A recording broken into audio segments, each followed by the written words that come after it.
Have you ever lain awake at night thinking, today was just a repeat of yesterday? The same waking up, the same routine, the same exhaustion, the same feeling that nothing has changed. You know there's something more inside you, something bigger, something that hasn't come out yet. But every morning when your eyes open, the same old person gets up, the same thoughts, the same fears, the same limitations. And you ask yourself, why can't I change? Here's the truth. The problem isn't your capability. The problem is the wiring in your brain. Just like an old computer slows down because of the wrong programs running in the background, your brain keeps looping the same patterns that got set years ago. And until that wiring shifts, life doesn't shift either. But what you're about to hear isn't just motivation. It's a transformation. Today we're breaking down 10 habits that literally rewire your brain. When the brain rewires, the way you think changes. When your thinking changes, your decisions change. And when your decisions change, your life changes. This isn't magic, it's neuroscience, it's psychology. It's the truth the most successful people on earth know and quietly live by. But first, one thing needs to be clear. A habit isn't just something you repeat. A habit is an identity. Do something daily and slowly you become it. Someone who reads every day becomes a reader. Someone who moves every day becomes disciplined. And someone who practices the right habits every day eventually becomes the person they always wanted to be. So this journey starts right here, right now. Picture a young man, let's call him Arav. 27 years old. An average job, an average paycheck, an average life. At night he'd scroll Instagram, watching everyone else's highlight reel, and something inside him would quietly break a little. He knew he was capable of more. But every time he tried to start something, it fell apart within weeks. Started a diet, quit in 2 weeks. Picked up a book, abandoned it after 3 chapters. Joined a gym, the membership went to waste in a month. And after every failed attempt, he'd tell himself the same line. I just don't have it in me. This isn't just Arav's story. It's the story of millions of people who know they're capable of more but never quite get there, and the reason isn't willpower. The reason is the system they're running on, or more accurately, the system they're not running on. Because without a system, intentions just float in the air and go nowhere. Then one day, things shifted for Arav. He ran into an old friend, someone who used to be even more average than him. But now that friend was a different person entirely. Sharper, more focused, more alive. Arav asked, "Bro, what happened? What did you do?" The friend just smiled. Nothing crazy. Just changed a few small things every single day. Arav didn't buy it at first. He assumed there had to be some big secret, one thing that changes everything. But the secret wasn't what he expected. The secret was the magic of consistency. Small habits practiced daily and what they quietly do to your brain over time. Today we'll walk through those 10 habits one by one. And with each one you'll feel that this isn't just a tip, it's a shift. A shift that has to come from inside you. Habit 1, start your morning with intention. Wait, don't assume this is just another wake up early pitch. It runs deeper than that. Every morning when you wake up, your brain is close to a blank slate. Those first few minutes decide which direction your entire day takes. But what do most people do? They grab their phone before their eyes are even fully open, check notifications, check the news, scroll WhatsApp. In the exact moment your mind is most impressionable, you flood it with everyone else's priorities. Someone else's drama, someone else's news, someone else's life. And your day starts running on someone else's agenda before it's even yours. Ever notice how a good morning makes the whole day feel smoother, and a chaotic morning leaves you drained and frustrated by evening? That's not a coincidence. Neuroscience shows that the first 30 minutes after waking set the state of your brain for hours. It's called morning priming. When you do something intentional right after waking, your prefrontal cortex, the part responsible for decisions, focus, and guiding you toward your best self, activates. But scroll your phone instead, and you get a cheap dopamine hit that flips your brain into reactive mode. And once you're reactive, you spend the whole day reacting instead of creating. So what does starting with intention actually look like? It means the first 10-20 minutes after waking belong only to you.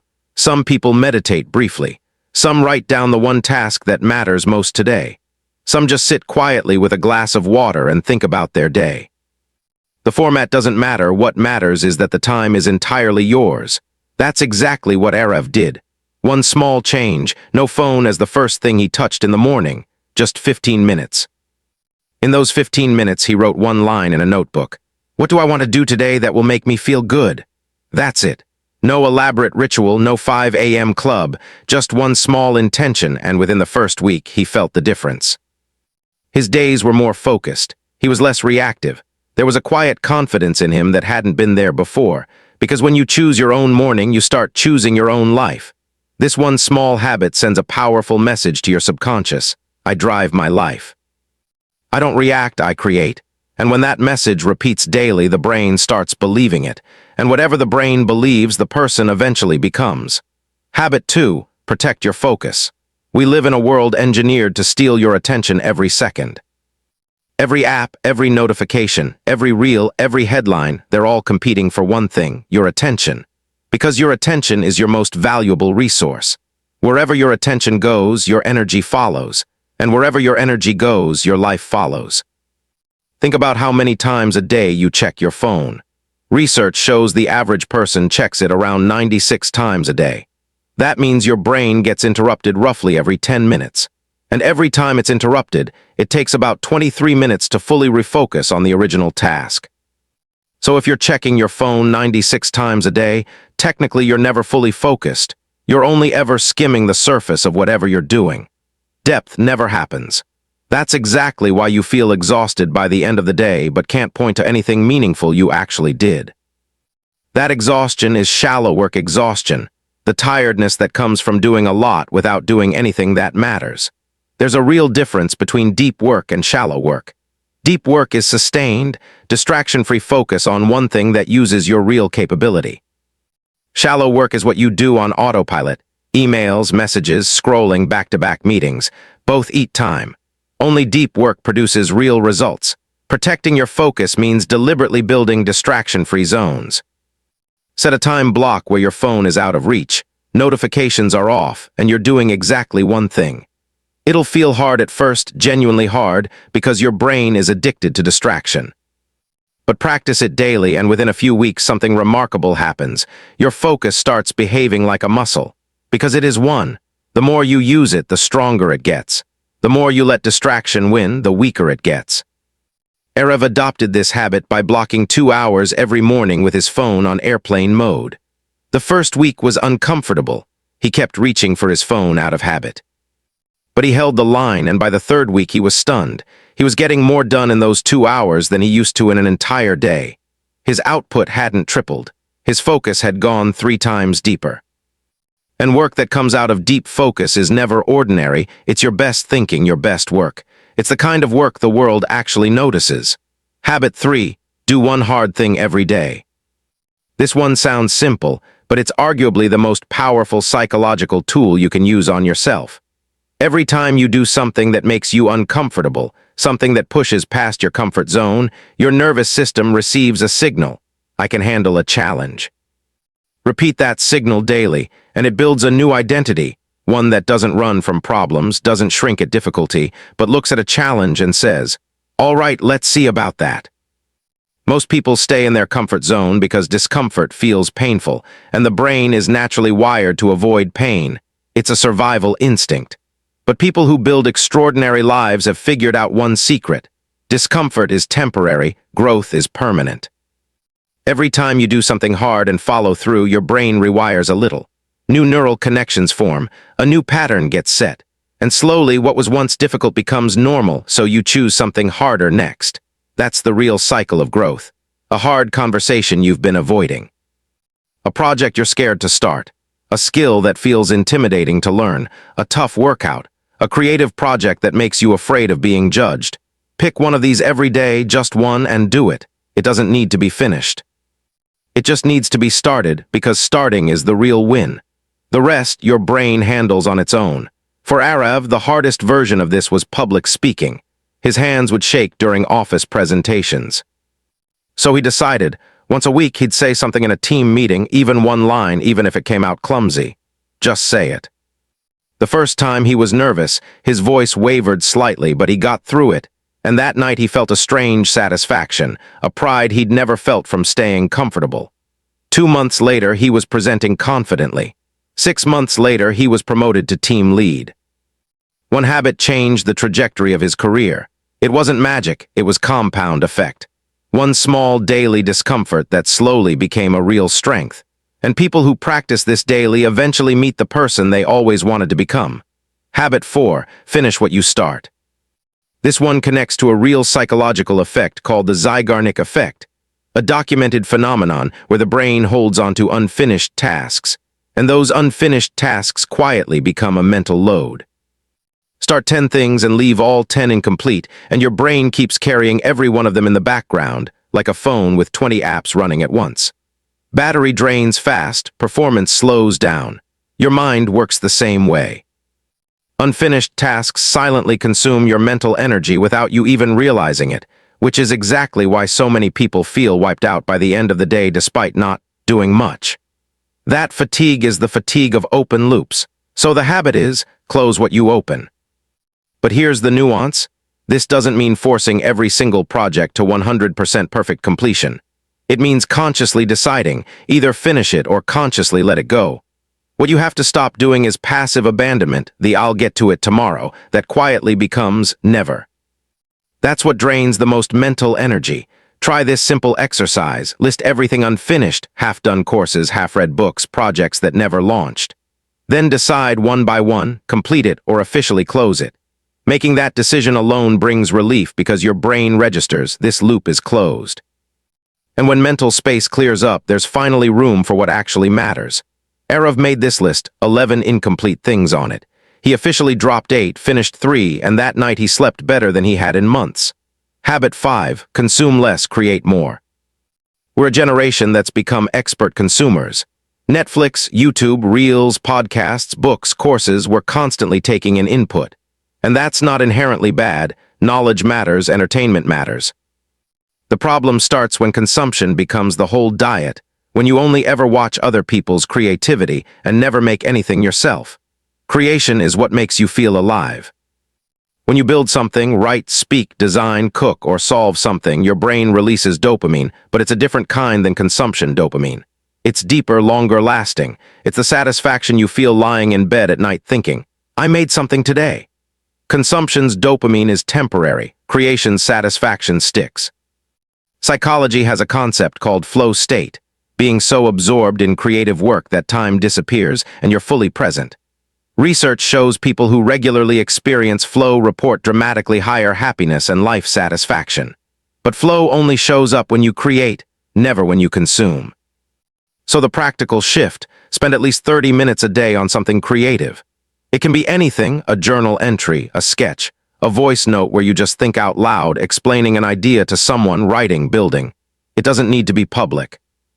It doesn't need to be good. It just needs to be yours. Do that consistently and eventually you'll realize just how capable you actually are. Arav started small here. He always assumed he couldn't write. But he started a private blog nobody read, just 15 minutes every night about his day, his feelings, his observations. Within a month, he noticed his thoughts had gotten clearer.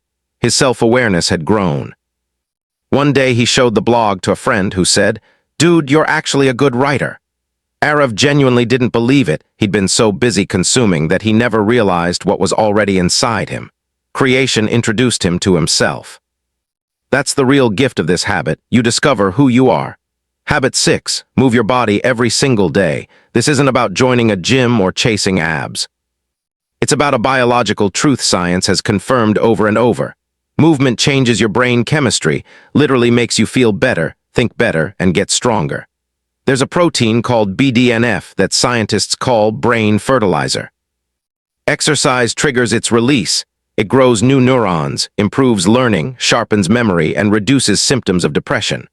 On top of that, movement releases endorphins, serotonin, and dopamine, natural antidepressants with effects that often outlast anything a pill can offer.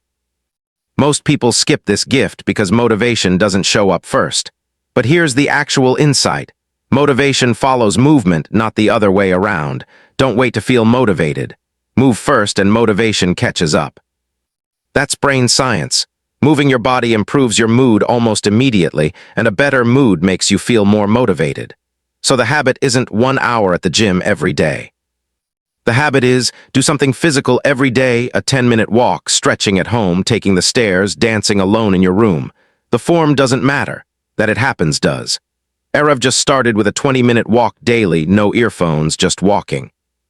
He noticed that on the days he walked, his thinking was noticeably clearer, and solutions to problems came more naturally. A kind of clarity that just wasn't there on the days he skipped it. Habit 7, journal. Get to know yourself. Journaling is probably the most underrated habit on this list. People hear the word and think of it as a kid's diary. But some of the most successful, creative, and emotionally intelligent people in history journaled. Marcus Aurelius did. Leonardo da Vinci did. Today's CEOs, artists, and athletes still do. Why? Because journaling is a mirror. When you put scattered thoughts into words, they organize themselves. You get to see yourself from the outside, and that shift in perspective is genuinely powerful. We spend all our time thinking from inside our own head, which makes it nearly impossible to see our own biases, fears, and patterns clearly. But writing creates distance. You become the observer, and observers respond instead of react. Psychologists call this expressive writing. Research shows people who regularly write about their thoughts and feelings experience less anxiety, more clarity, and better decision-making. One simple method. Before bed, answer 3 questions. What went well today? What did I learn today? What will I do better tomorrow? 3 questions, 5 minutes. But this practice trains your brain to view every day through a growth lens, and once it does, every day becomes meaningful. Arev never took journaling seriously. He assumed he had nothing worth writing. But one overwhelmed night, he opened a notebook and just wrote without thinking. 20 minutes later, reading it back, he was genuinely surprised. He'd figured out what his real problem actually was, something he couldn't untangle just by talking to himself. That night was a turning point. He decided journaling would become daily. Months later, reading old entries, he saw his own transformation in his own words, and in that moment he realized exactly how far he'd come. Journaling isn't just a diary. It's the most honest record of your own growth. Habit 8. Learn one useful thing every day. We live in a world changing at exponential speed. Skills that were relevant 10 years ago can be obsolete today. What's niche knowledge today can be mainstream tomorrow. In this world, the people who thrive are the ones who stay learners, consistently, every day, every week. But learning doesn't mean enrolling in 10 courses and finishing none of them. It means intentional, focused, daily curiosity. Just 20 minutes a day going deep on one topic adds up to 120 hours a year. And 120 focused hours on a single skill can genuinely make anyone capable in that area. That's math, not magic. The key part, use what you learn. Knowledge that's never applied doesn't stay knowledge, it slowly fades into forgotten information.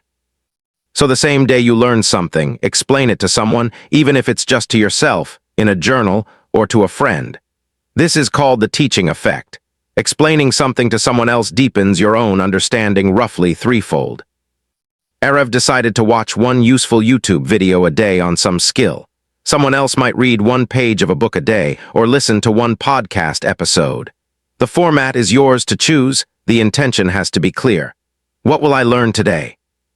Ask that question every morning and go find the answer. That curiosity is what keeps you intellectually young for life. Habit 9, cut what drains you.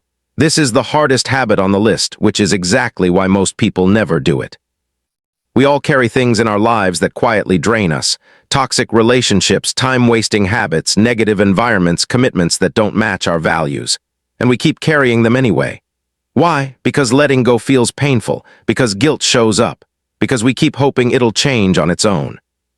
But the truth is, the things that drain you are using up the exact energy your growth needs.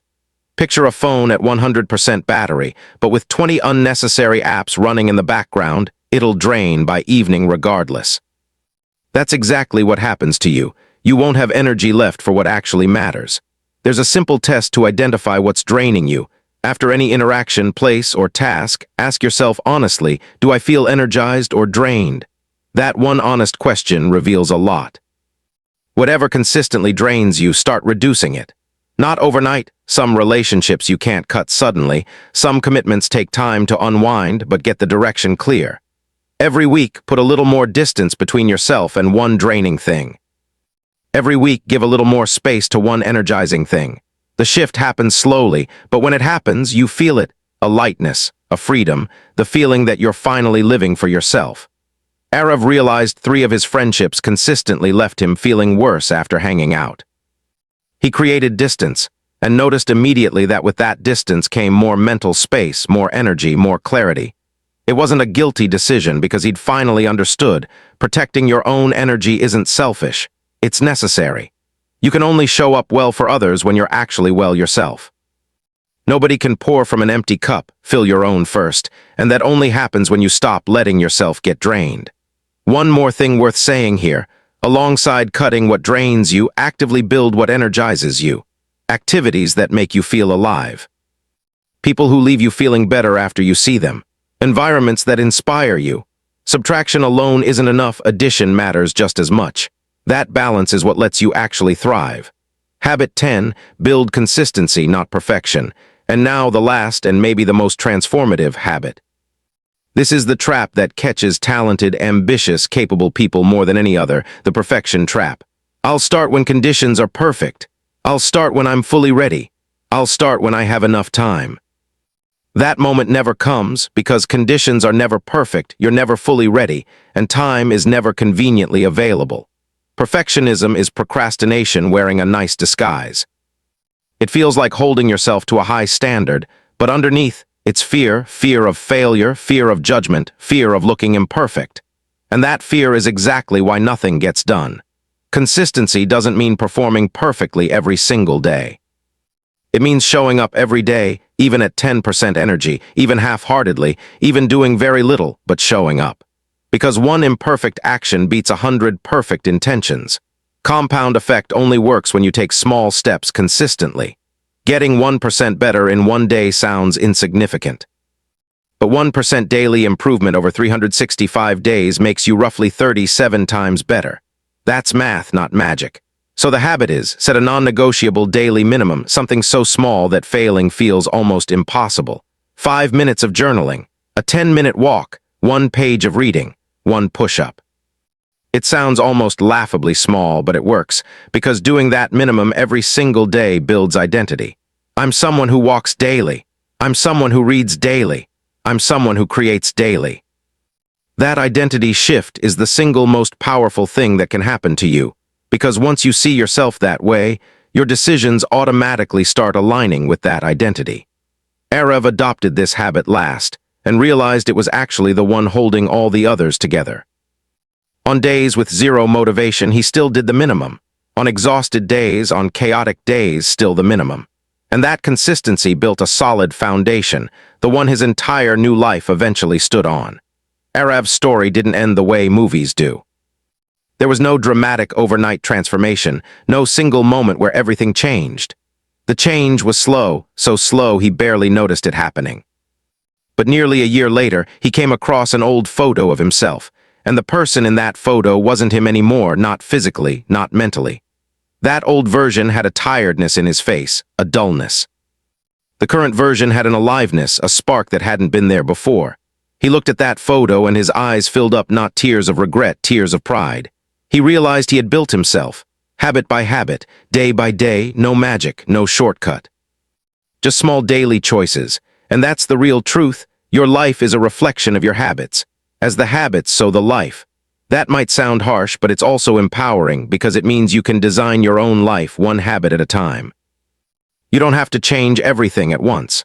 Pick one habit today, just one, the one that resonates with you most, the one that feels most necessary right now, and practice it consistently for the next 30 days. Just 30 days, 1 month. And when you look back after those 30 days, you'll genuinely surprise yourself, because 30 days of daily practice turns a habit into an identity, and a changed identity builds a changed life.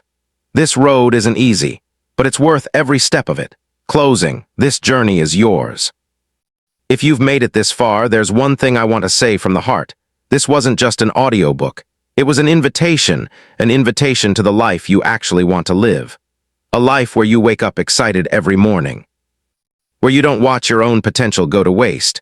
Where you become the person you always wanted to be. That life is possible, but it won't come find you, you have to walk toward it. One step, one habit, one day at a time. Your brain can rewire itself. That's proven, that's possible. But rewiring takes repetition, patience, and self-compassion. When you fail, don't judge yourself, just come back. Because coming back is the real strength. Who you are today is the result of every choice you've made in the past. Who you'll be tomorrow will be the result of the choices you make today. Right now, this second, you have a choice. Don't take it lightly. Every morning you wake up, remember, you don't need to be perfect. You just need to be consistent. You just need to show up a little every day, and one day you'll look back and say, I did this. I built myself. That feeling is bigger than any external achievement because it doesn't come from outside. It comes from within. This audiobook ends here. But your journey is just getting started. If this content touched you, drop it in the comments. I'll start you off. 3 words. And those 3 words will be the opening line of your new life.